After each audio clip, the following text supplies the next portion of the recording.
Telling me to dance, taking a chance.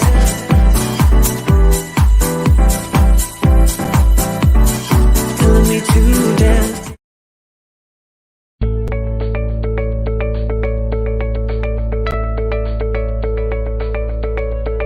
Welcome to the Speaker Circle, where we're a safe place to come and gather virtually to share resources, ask questions, and receive monthly training to build our speaker profile.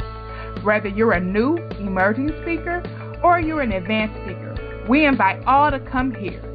Join us today on Facebook at My Speaker Circle. See you soon.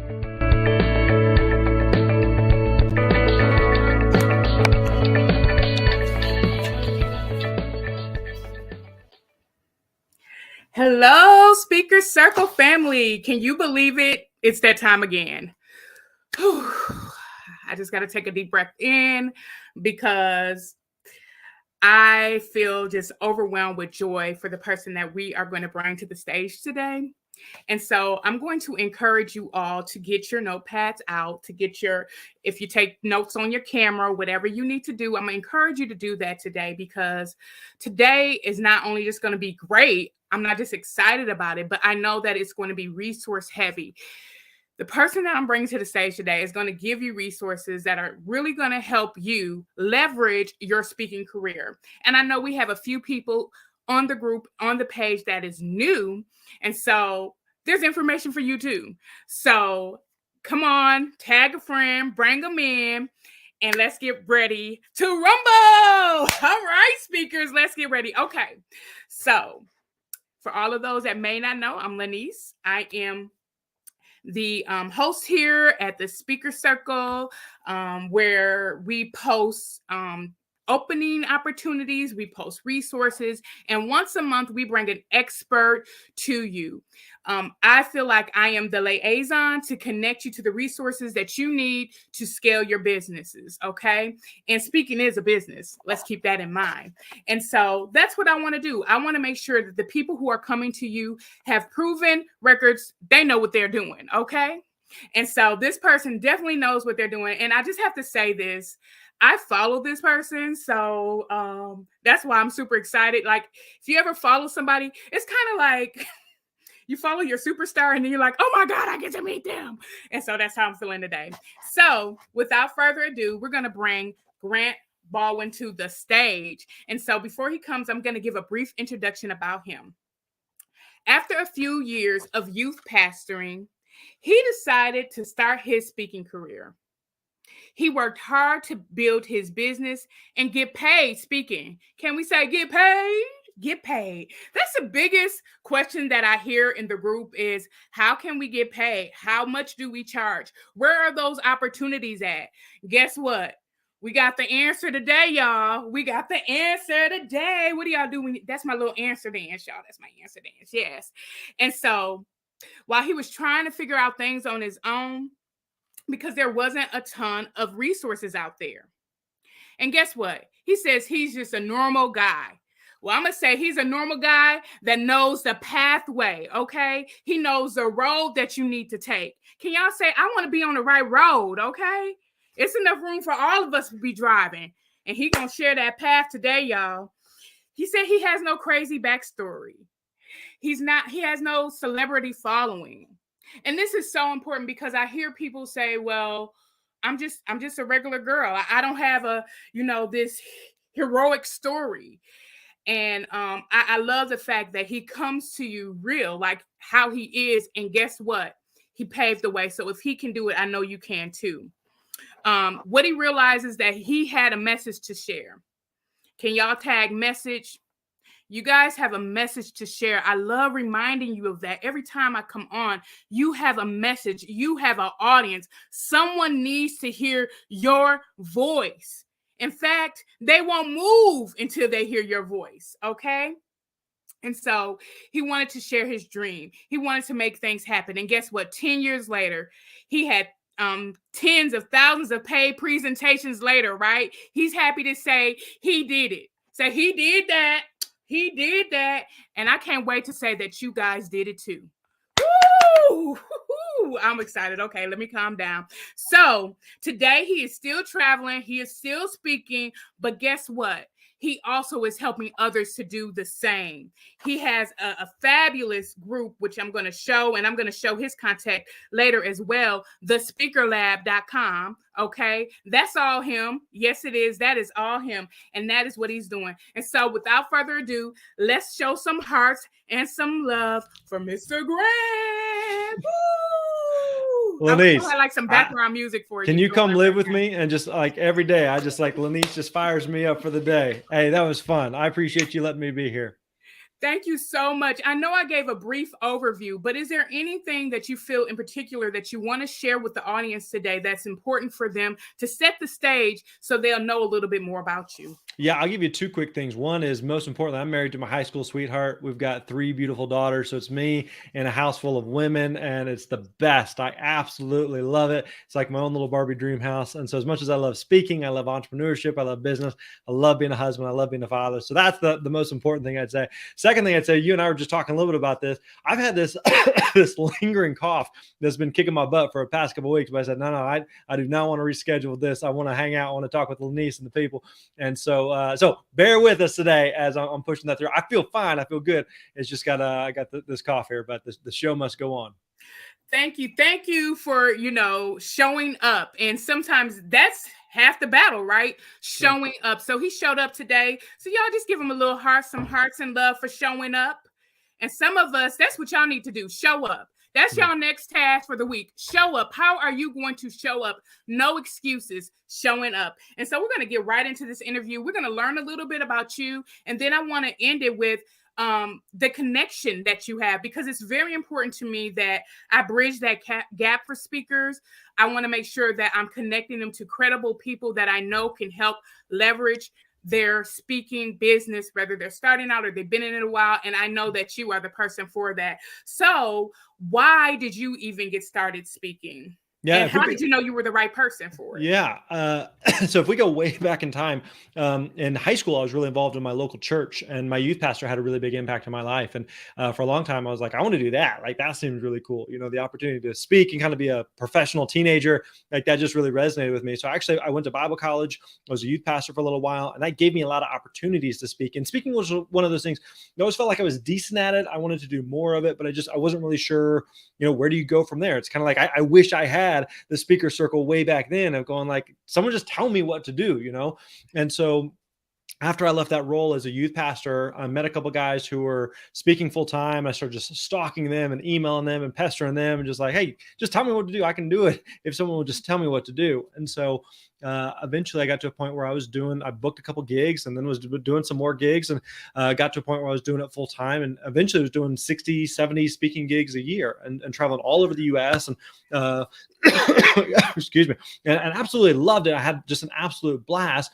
But the challenge was there was only so many speaking gigs I could do, right? But I had a lot of people who were asking me like, hey, I want to be a speaker. How would I go about doing that? And so I started doing some teaching and training and coaching around that. And that eventually evolved into the Speaker Lab. And so Speaker Lab is a training company for speakers at all different levels, all different skill sets, all different topics. We've worked with speakers in every US state and 49 different countries around the world. And so if you want to know how to find and book paid speaking gigs, then that's what we're going to be talking about today. Wonderful. Thank you so much. And so with you sharing how you kind of knew you were the right one, I want to encourage some people who may be kind of new to the speaking platform. What's some advice that you can give them so they can kind of have that confidence and know that they too are the right ones? Or how do they know, like, yeah, maybe I should be speaking? Yeah, I think confidence comes with time, and confidence comes with experience, right? So it's the default for a lot of us is to just kind of sit back and sit on the bench or sit on the shore and just not do anything, and like, I could do that. I think I could do that. But we don't, if we don't do anything, it's hard to build confidence that way. And so the way that you get better as a speaker, the way that you get better at anything is by practice and by doing it. And you start to build your confidence over time. And so the way that you get better as a writer is that you write. And the way that you get better as a musician is that you practice. And the way you get better as a speaker is you speak. And so the idea that like you just sit back and click your heels together and hopefully someday magically like confidence just hits you. Like it just doesn't work like that, So I knew that my first few presentations were probably not going to be great, and eventually it was going to start to get better, and you start to build more confidence of, oh, I told that story and that worked really well, or oh, I reached out to them and had a bit more confidence in the price that I was charging and the fee that I was charging, and I feel more confidence in speaking to a bigger audience and knowing that my message is strong, and that I know that I can make a difference and make an impact. And I think again, some of that comes with time, and speaking is very much a momentum business, but you're not going to make any progress. You're not going to do anything if you don't actually get started, and if you don't take that very first initial step. Okay, so just kind of piggybacking off of that, them starting, them practicing, what are some ways if they have never spoken before, how can they start practicing? What are some things that they can start doing to start loving and hearing their voice? Yeah. Well, I think it's important to recognize and realize like every speaker starts from zero. And I think that's really, really important to note. I think it's easy to look up to admire, to respect a speaker who's been at it for a long time, a Tony Robbins or a Brene Brown or whoever. And you're like, I can never be as good as they are. But realize like you're looking at them, 10, 20, 30, 40 years down the line into their career. So yeah, they're probably going to be much, much better at it than you are. But realize there was a point where they gave their very first presentation. Every speaker that you look up to, you admire, respect, all of them start from zero. All of them have none gigs, and then they do that first gig. And so again, they don't become a Tony Robbins, a Brene Brown, a fill in the blank, whoever you look up to, you admire, you respect. They don't become that we know of them as today if they don't do that first gig. And so realize everybody starts from zero. Okay. So whenever you're just getting started, it's good to look for like any opportunity that you can to speak, any at bat. And that could be speaking at something at church or a Sunday school class. It could be something at work. It could be substitute teaching at school. It could be speaking perhaps some type of local club or a local civic group, like anything, any opportunity that you have to speak. And it doesn't even have to be like this full scale presentation. Maybe it's like a 1 minute thing. Maybe it's doing an online Facebook Live or excuse me, a podcast interview or something like that. It could be any number of things, but looking for those opportunities to build that confidence level, to practice, to get better at your content and your material, so that again, over time, it starts to build that snowball and build that momentum, so that you can continue to speak on bigger stages and to continue to get paid more. Wonderful. That's very good advice. I even say, if you have an opportunity and you're in a work meeting and you normally never speak up, right, build your confidence just to even speak and have a voice at the table. What can you do to do that? So any opportunity to start building that confidence, just go. That's the key word. Go. You can do this. You have that. And so moving right along, when we think about all the things that it takes to like start speaking and things of that nature, like your marketing, your partnering with other people, you're wearing many hats. Yep.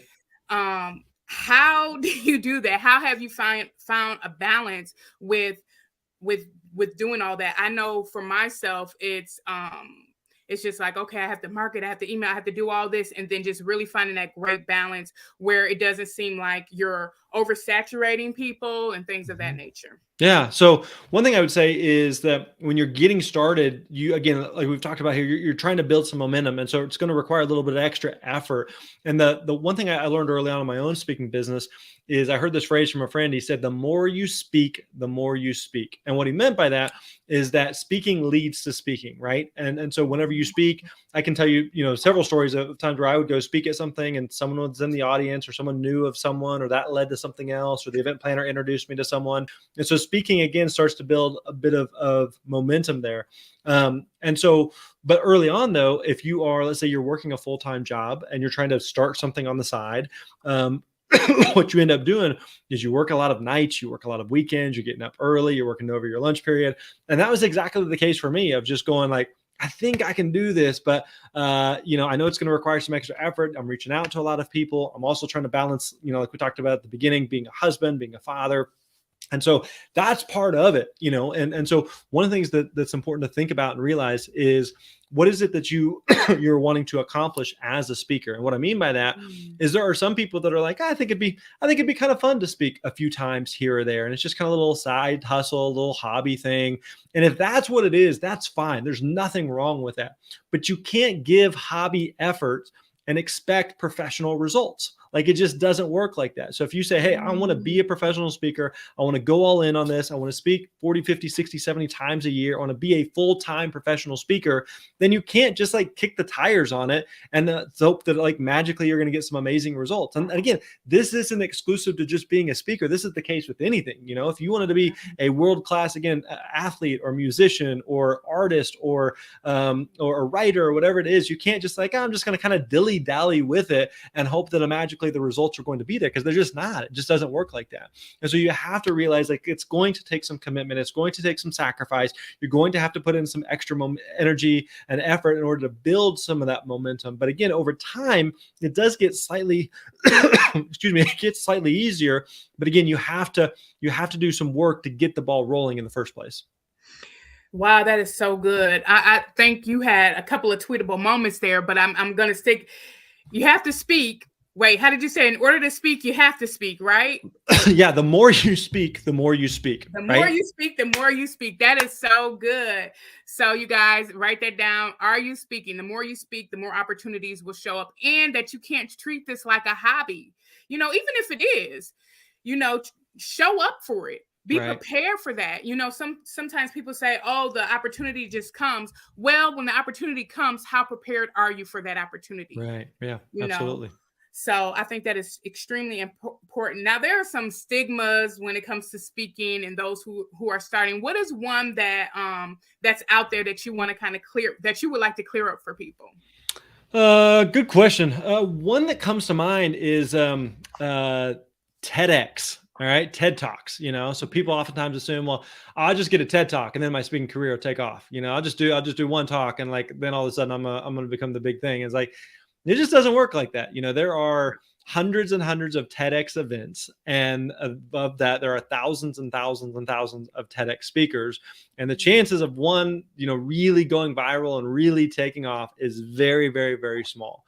And speaking is not like a, you know, I think it's probably similar in like the music industry where people assume like, oh, if I just you know, sing at this venue or sing at this bar or club or whatever, and the right person hears me, or if I'm singing in the airport or on the street and the right person walks by, and like we hear about like these Hollywood moments, and it just doesn't work like that. Like the way that you build a speaking business is not from doing like one single event, but by, again, continuing to show up day in and day out and doing a lot of events. There are plenty of events that I have done in my career where I'm just like, what am I doing here? You know, like I remember one time I went to present a workshop in Oklahoma, and we had one person show up.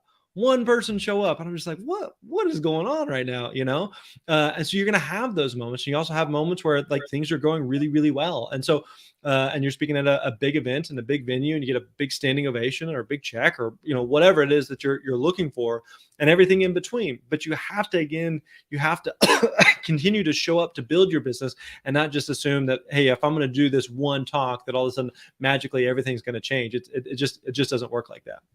That is so true. And I can attest to that as a TEDx speaker myself. It didn't like shift much. I know you have to leverage it and things of that nature. As well as I would say to people, because I've had people who would say, well, how many people are going to come? And I'm like, well, what is your goal? And they don't know their goal. Yeah. So does it really matter how many people come? Because it could be one, you can attend an event, and that one person, because you speak so well, they could be the connection to other opportunities. So that's why I think it's so important what you're saying. Show up each and every time and know what your goals are. Yeah. What is your goal behind that? Because you can be in a room full of people, and, you know, and you're thinking, oh, I'm going to get a lot of different opportunities from this, and maybe nothing happens, but then you're in a room and it's smaller, and you get, you know, you just never know. That's why it's so important to show up. Yeah. Can I share a quick story on that? Yeah. So I remember early on in my speaking career, there was a friend of mine. He'd been at it for a lot longer than me. And so he was invited to speak at this small conference. It didn't make a lot of sense for him, so he referred it to me. And it was a small conference in Oklahoma. It was a couple-hour drive. At the time I was living in Missouri. And so they only had a couple $100 budget, and they couldn't cover any of my travel. So by the time I went down there, covered all of my own travel, I was basically going to break even, you know. So you're just kind of like, you know, what's the point of this? Should we do this? Should we not do this? But I was like, hey, isn't that bad, right? I want to get better. I want to keep showing up. And so I drove down there, did the event. It's a small little event, you know, a handful of people or so.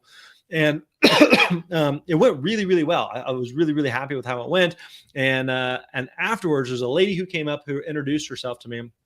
And this particular conference, it was a state conference for this like small little association group. And she came up and introduced herself and said, "Hey, my husband is actually the national director for this organization, and you did such a good job. I'm gonna let him know that he needs to bring you in for some of our national conferences." And so she reached out to him, and sure enough, within a couple of weeks, he reached out and booked me to keynote several of their national conferences. So this small little conference of less than 100 people or so led to a couple of events that were several thousand people, and it's just because like this truth is so true for speakers to remember, is that you have no idea who's in the audience. You have no idea who's in the audience, right? Not just from a business perspective, but you also have no idea who's in the audience in terms of like what they're going through and what they're dealing with, and something that's happening in their life, and how your message may impact them and make some type of difference for them. So always keep that in mind. No matter how big or how small the room is, you have no idea who's in the audience and the kind of impact that you could be making on them, or the kind of difference that they can make for you in your own speaking business. That is so good. And I think if we carry that mindset, that will help us to show up every time. Because again, what's the end result? And the end result might be you change somebody's life. Yeah. I mean, people can say you've saved my life. You just don't know what your message and how that will shift for people. And so I do kind of have a personal question for you.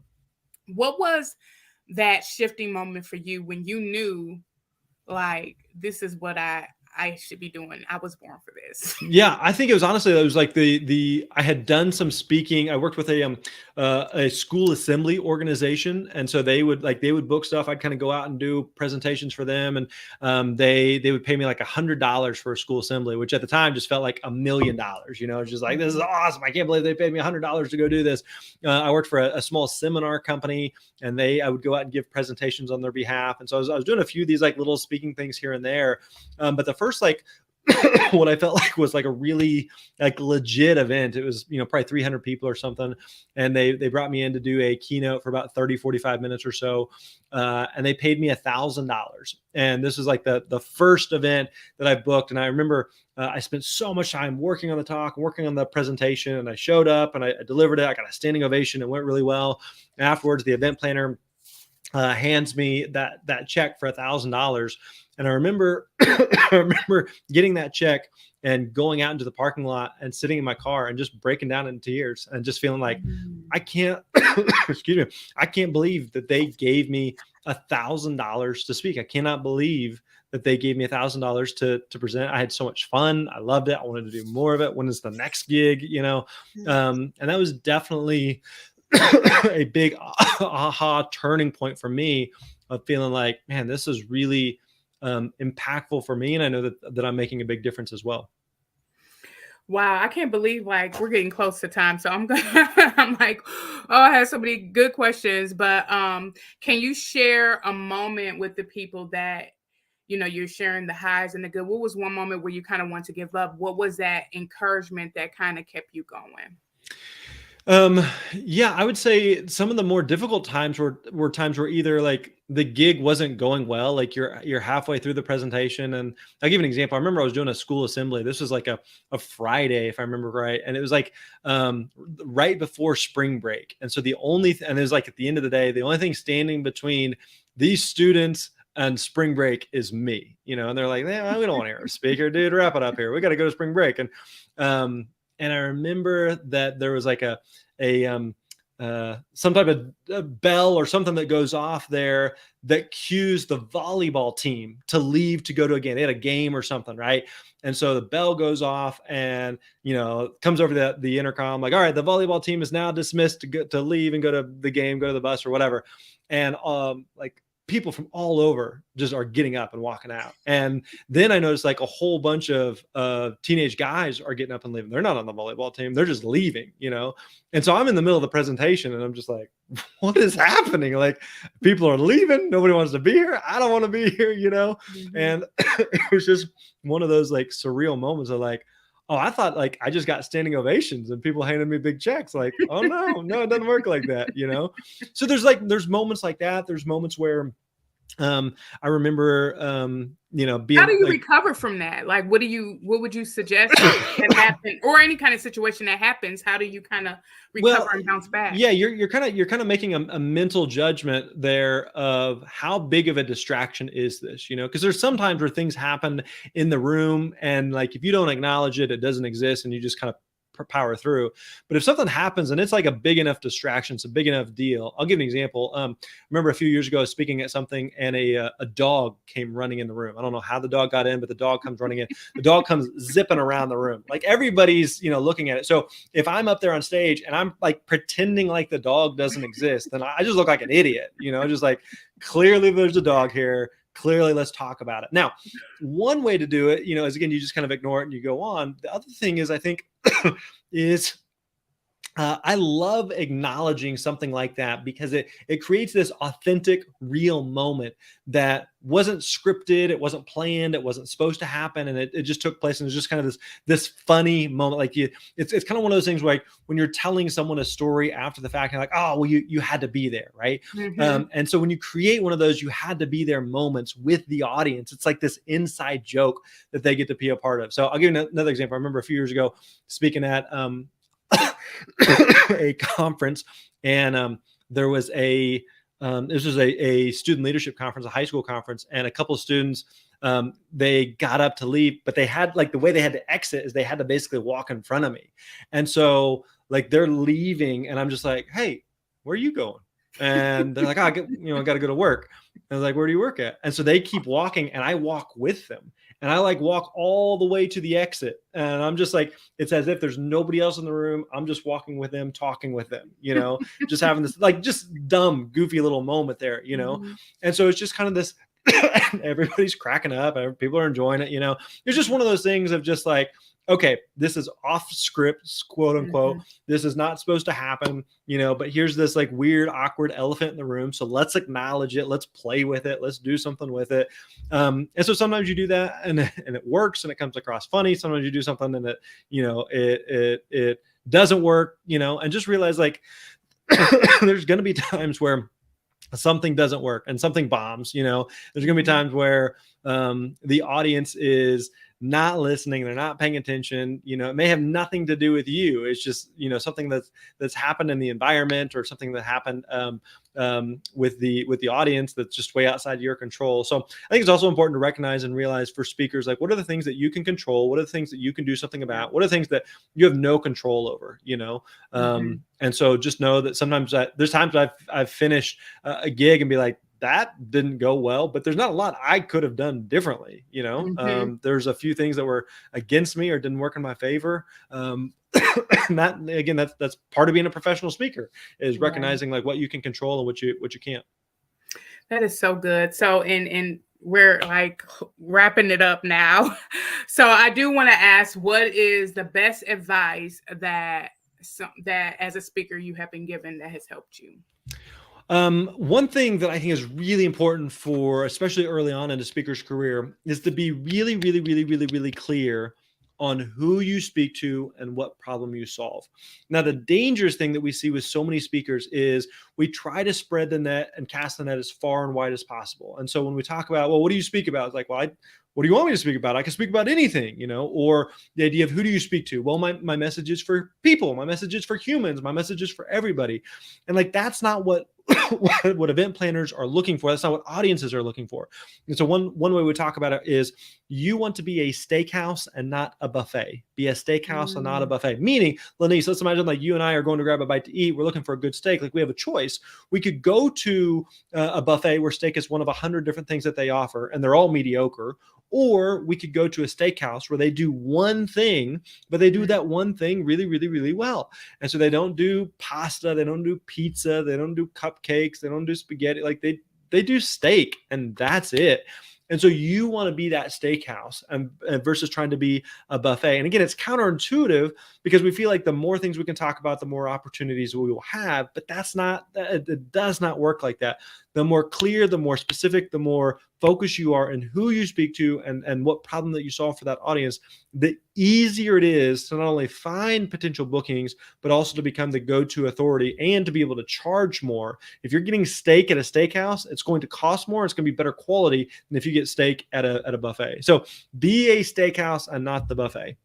That is so good. I mean, if people just think about it in life in general, when you're thinking about something or you're thinking about recommending someone, Right. it's easier to remember the person that, oh, they sell insurance. Or I remember this lady, she sold Mary Kay. Mhm. And I met a lot of Mary Kay people, but this lady, I put in my phone the Mary Kay lady. Like I said, I thought your name was Mary Kay. Yes. Because she really just marketed Mary Kay so well. And so anytime I thought about that, I thought about her. And so, Yep. yeah, you want to be thought about for that. And so, in wrapping this up, can you share with the people the services you provide, why, who should connect to you, and also how they can?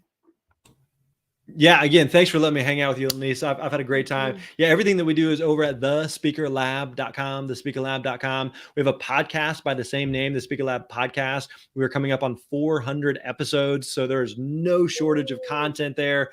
All free episodes. Go check those out. Download all of those if you want. Subscribe and check that out. We also have a book called The Successful Speaker, 5 steps for getting paid, spreading your message and building your platform. And so I would definitely encourage you to check that out. And one other resource, a free resource I'd encourage you to check out. You mentioned this earlier, that one of the biggest challenges that your audience has is speaking fees, figuring out how much do I charge, right?